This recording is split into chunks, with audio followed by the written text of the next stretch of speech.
बिस्मिल्लाहिर्रहमानिर्रहीम। अस्सलाम वालेकुम। क्या हाल है आप सबके। तो रमज़ान शरीफ में किचन का काम बढ़ जाता है और रोज़ाना अफ्तारी के टाइम पर सोचना पड़ता है कि आज क्या बनाया जाए जो खाने में टेस्टी हो, बनाने में आसान हो। तो आज की रेसिपी कुछ ऐसी ही है। आज मैं आपसे शेयर करूंगी टेस्टी प्याज के पकोड़े एक नई ट्विस्ट के साथ।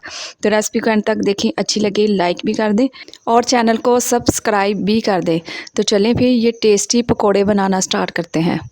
तो टेस्टी करारे प्याज के पकोड़े बनाने के लिए सबसे पहले तो मैंने प्याज काट कर रखे हुए हैं। प्याज को अगर वज़न में देखेंगे तो 1 पाव के करीब है। प्याज को आपने लच्छों में काट लेना है, हाथ की मदद से मसल कर सारे ही लच्छे अलहदा कर लें। अब इसे शिफ्ट कर देते हैं एक बड़े बर्तन में। इसमें डालूंगी 1 से 2 हरी मिर्चें लें, बिल्कुल बारीक काट कर इसमें डाल दें। ये मोटे वाली हैं, ज़्यादा तीखी नहीं होती। हमेशा की तरह इसमें डालेंगे बिल्कुल बारीक कटा हुआ हरा धनिया। अब देखिए प्याज के पकोड़े बना रहे हैं तो इसमें अजवाइन तो लाजमी डलेगी। इस तरह हाथों से मसल कर इसमें डाल देंगे जिससे बादीपन नहीं होगा और पकोड़े खाने के बाद भारीपन महसूस नहीं होगा। 1 टीस्पून इसमें डाल देंगे साबुत धनिया, वो भी इस तरह से हाथों से मसल कर इसमें डाल दें। पाउडर मसालों में डालूंगी सबसे पहले नमक है मेरे पास 1 टीस्पून। जीरा पाउडर इसमें डाल देंगे 1 टीस्पून। 1 टीस्पून ही इसमें डाल देंगे मोटी कुटी हुई लाल मिर्च। हल्दी पाउडर इसमें डाल देंगे 1/4 टीस्पून अच्छे कलर के लिए। तो बस जी यही मसाले डालेंगे। यकीन करें मसाले डालते ही जो खुशबू मुझे आ रही है मैं आपको बता नहीं सकती।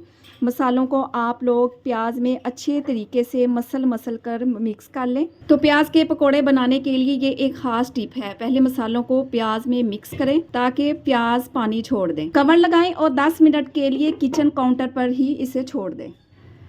तो तब तक हम एक और काम कर लेते हैं। अच्छा, यहाँ पर मैंने ले लिए हैं जी उबले हुए अंडे। अंडों को मैंने हार्ड बॉईल किया है। आप अपनी ज़रूरत के हिसाब से ले सकते हैं। तो मैंने 4 अदद अंडे लिए हैं। अंडों के 2 टुकड़े करें, 2 के 4 टुकड़े करें। तो 10 मिनट के बाद प्याज को चेक कर लेते हैं। तो प्याज काफ़ी हद तक नरम पड़ चुकी है। तो आप लोग देख रहे हैं हल्की सी प्याज गीली नज़र आ रही है। बस ऐसी प्याज तो हमें चाहिए थी। अब मैं इसमें डालूंगी 1 कप बेसन। इसको मज़ीद क्रिस्पी करने के लिए आधा कप ही मैं इसमें डालूंगी चावल का आटा। तो अगर तो आप लोगों के पास चावल का आटा नहीं है तो आप इसमें कॉर्नफ्लोर भी डाल सकते हैं। अगर कॉर्नफ्लोर नहीं है तो आप इसमें मैदा भी ऐड कर सकते हैं। अब इसको अच्छे से मिक्स करेंगे, वेल कंबाइन करेंगे। प्याज के पानी में ही मिक्स करेंगे इसको। तो कोशिश करें पानी का छींटा लगाते हुए पकोड़ों के मिक्स को गूंदना है। जिस तरह आटा गूंदते हैं ना, बस उसी तरह इसको गूंदना है। हमने इसकी एक डो बनानी है। बहुत ज्यादा रनिंग नहीं करेंगे वरना पकोड़ों की शेप हमसे हैंडल ही नहीं होगी। तो आप चाहें तो इसमें एक आलू बारीक काट कर भी डाल सकते हैं। तो इस तरीके से थिक सा बैटर बना लें। तो पकोड़े बनाते वक्त हाथों को हल्का सा ऑयल या पानी की मदद से गीला कर लें और इस तरह से हथेली पर तकरीबन 2 टीस्पून के करीब पकोड़ों का मिक्स रखेंगे। सेंटर में रखेंगे अंडा और इस तरह से चारों तरफ से अच्छे से कवर करेंगे। ये देखें।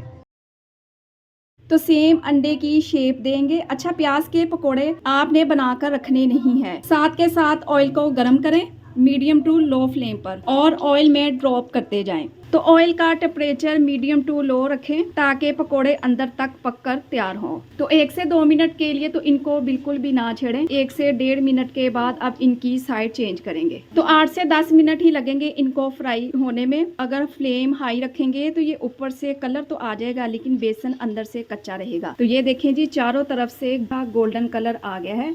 तो अब इन्हें निकाल लेते हैं और देखें जी लग रहे हैं ना टेस्टी। तो गर्मा गर्म इसे सर्व करेंगे केचप या फिर हरी चटनी के साथ। तो अभी मैं आपको चेक करवाती हूँ। खाएंगे ना, यकीन करें पकोड़ों के सारे फ्लेवर्स भूल जाएंगे। ये कोई इतने टेस्टी बनते हैं। तो आज ही इस रेसिपी को ट्राई करें और अपना फीडबैक लाजमी दें। रेसिपी अच्छी लगे लाइक करें, शेयर करें ज़्यादा से ज़्यादा और चैनल को सब्सक्राइब भी कर दिया करें। आप सब लोगों का बेहद शुक्रिया।